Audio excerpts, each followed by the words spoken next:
लोकसभा में वक्फ संशोधन विधेयक जो है वो पेश हो गया है। अल्पसंख्यक मामलों के मंत्री किरेन रिजिजू ने 58 मिनट के भाषण में जो है वो वक्फ संशोधन विधेयक पेश करने के बाद तमाम तरह की जानकारियां दी।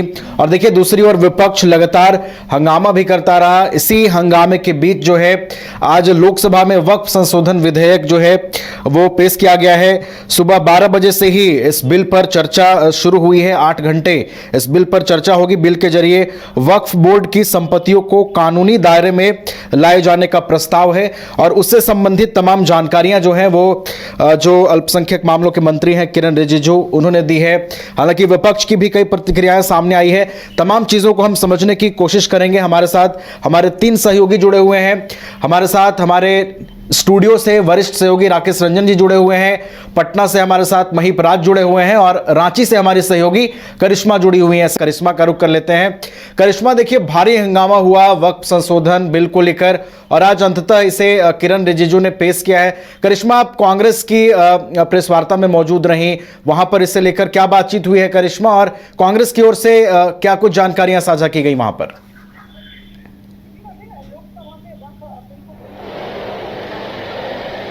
जी नवीन, लोकसभा में वक्फ बिल को पेश किया गया और ऐसे में आपने देखा होगा कि विपक्ष जो है लगातार सवाल उठा रहा है। इस वक्त हमारे साथ कांग्रेस के वरिष्ठ नेता शहजादा अनवर मौजूद हैं। हम इनसे बातचीत करते हैं कि वक्फ बिल को कैसे ले रहे हैं आप लोग, कांग्रेस कैसे ले रही है? नहीं, पहली बात तो हमारा ये मानना है कि जो बिल उन्होंने इंट्रोड्यूस किया है पार्लियामेंट में, लोकसभा में, ये बिल अपने आप में हम ऐसा समझते हैं कि this is totally uncalled for, unnecessary.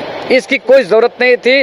Community के अंदर पे जो एक रायशुमारी होनी चाहिए थी, जो स्टेक होल्डर हैं उनके कंसेंट को जानना चाहिए था, उनसे बात करना चाहिए था वो, लेकिन उस लेवल पर नहीं हुआ। इन्होंने कुछ औपचारिकताएं जरूर की, इस पर इन्होंने बात करने का काम किया नहीं।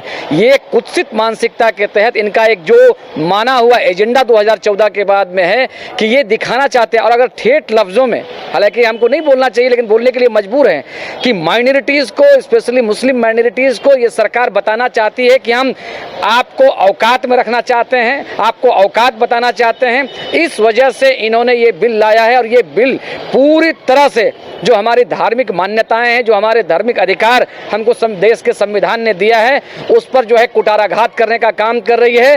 ये बिल जो लोकतांत्रिक ताना बाना इस देश का है, जो सामाजिक ताना इस देश का है, उसको तहस नहस करने का एक और जो है प्रयास है। बीजेपी का कहना है कि इससे मुस्लिम जो समाज है या फिर जो अल्पसंख्यक समाज है उन्हें कोई परेशानी नहीं होगी इस बिल से।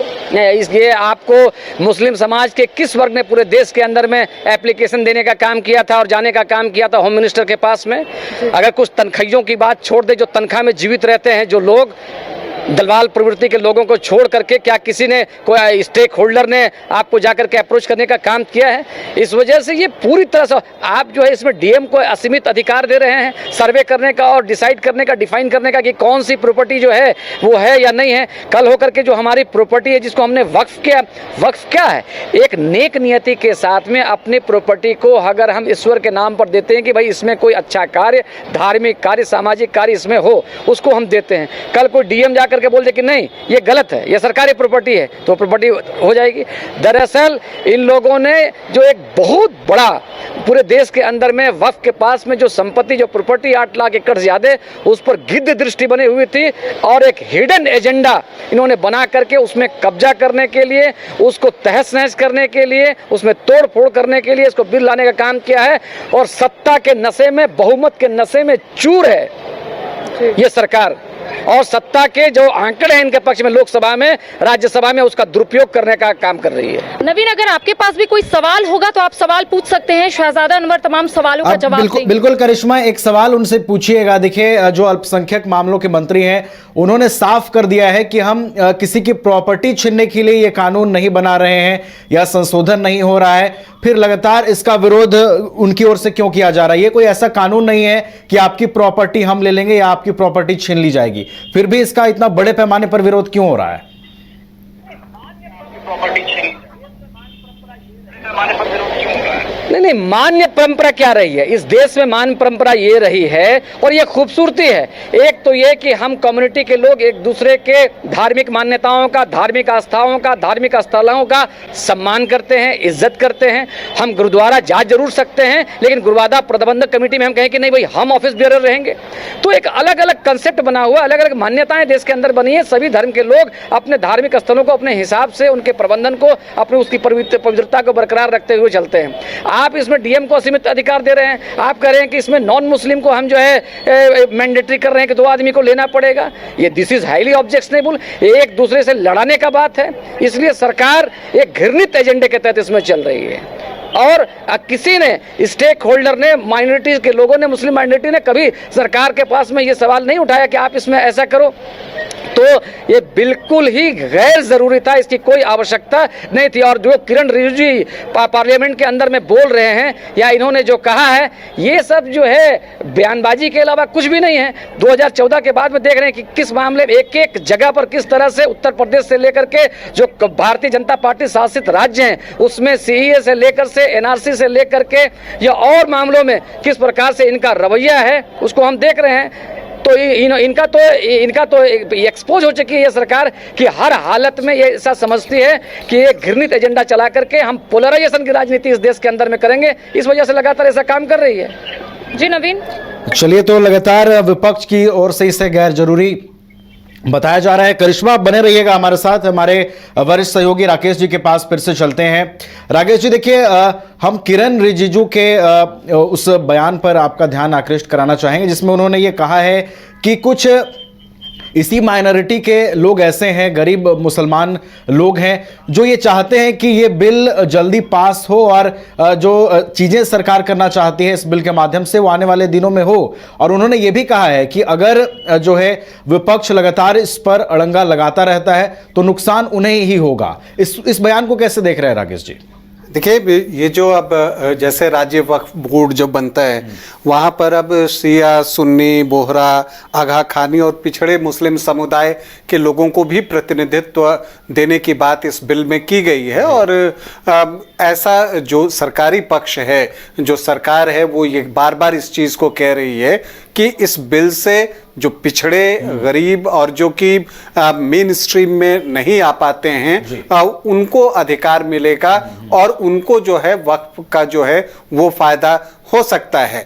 कुछ एक चीज़ें हैं जैसे कि जो सरकारी ज़मीन होती है उसको लेकर है कि मजिस्ट्रेट को जो है ये अधिकार दिया गया है कि वो उसकी विवेचना कर सकते हैं, उसकी जांच कर सकते हैं कि ये जो ज़मीन दी गई है वो सही तरीके से, वैध तरीके से दी गई है या नहीं दी गई है। तो इन चीज़ों को जो है इस बिल के द्वारा जो है इसमें शामिल करने की कोशिश की गई है।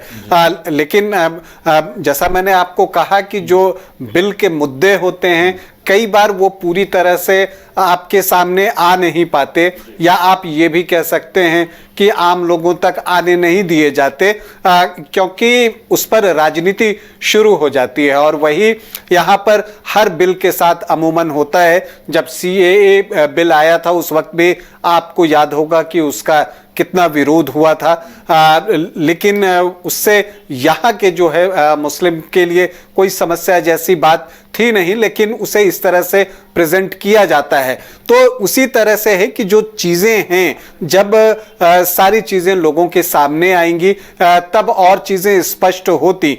लेकिन होता क्या है कि दोनों पक्ष सिर्फ अपने मतलब की बातें कहते हुए आपको दिखेंगे। सरकारी पक्ष जो है, जो सरकार है, उसका कहना है कि ये वक्फ संपत्ति का जो बेहतर प्रबंधन है हम उसके नज़रिए से कर रहे हैं। ये जो हम करने जा रहे हैं उससे जो पसमानदा मुसलमान हैं उनको लाभ होगा, वो चूंकि मेन स्ट्रीम से हटकर हैं तो उनको लाभ होगा। तो सरकार इन चीज़ों को कहती है और वो कहती है कि जो सरकारी संपत्ति जो वक्फ के पास है अब वो मजिस्ट्रेट जो है अब उसकी जांच जो है वो कर सकते हैं कि ये वैध तरीके से वहां है या नहीं है। ये सरकार का पक्ष है। लेकिन विपक्ष क्या कहता है? विपक्ष कहता है कि ये जो किसी एक समुदाय के जो धार्मिक क्रियाकलाप हैं उसमें सरकार के द्वारा ये हस्तक्षेप किया जा रहा है। जैसा अभी आपने सुना भी कि जो गैर मुस्लिम हैं उनको इस बिल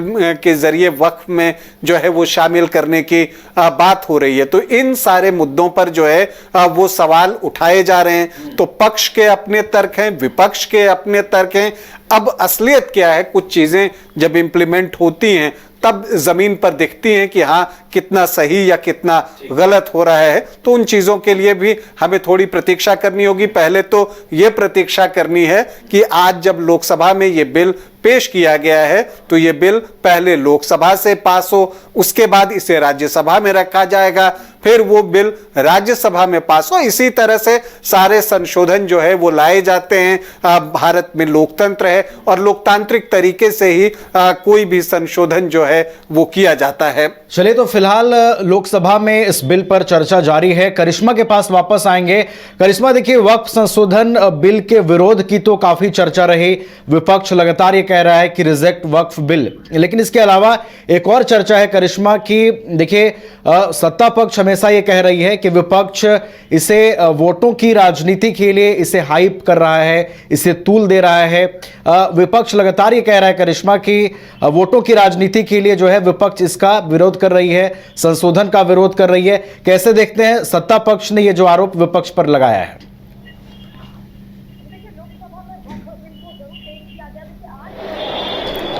जो देखिए लोकसभा में वक्फ बिल को जरूर पेश किया गया। देखिए 8 घंटे चर्चा जरूर चलेगी नवीन, लेकिन हम कह सकते हैं कि विपक्ष जो है कई सवाल उठा रहा है, इसके साथ ही विरोध भी कर रहा है। लेकिन सबसे महत्वपूर्ण बात बता देते हम अपने दर्शकों को कि कई जो अल्पसंख्यक है आज काला पट्टा लगाकर कहीं ना कहीं इसका विरोध करे, और इनका कहना है कि जो आस्था है, अल्पसंख्यकों का जो आस्था है, जो भावना है, उसके साथ कहीं ना कहीं खिलवाड़ जो है वो केंद्र सरकार कर रही है। देखिए कांग्रेस की ओर से आज जो प्रेस वार्ता रखी गई थी नवीन, उसमें कई सवाल जो है वो केंद्र सरकार से पूछे गए। पहला सवाल यह पूछा गया है कि आखिर हिंदुओं के लिए आज तक केंद्र सरकार ने क्या किया।